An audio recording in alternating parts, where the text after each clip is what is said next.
So today I'm checking out the Mangrove Boardwalk here in Darwin, and I have to say, this place is such a cool surprise. The boardwalk winds right through these incredible mangroves, with their twisted roots stretching out in every direction.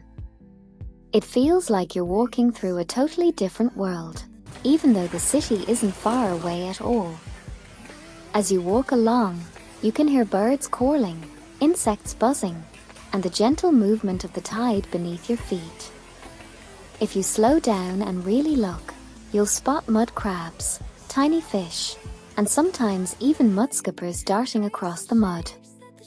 It's amazing how much life exists here. Mangroves are super important for this coastline. They protect the shore from erosion and provide a safe home for so many marine animals.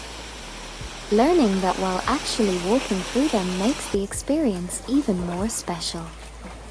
This boardwalk is an easy, relaxing walk and perfect if you want to experience Darwin's natural side without going on a long hike.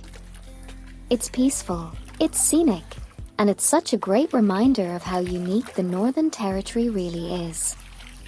Definitely add this spot to your Darwin travel list. It's absolutely worth the visit.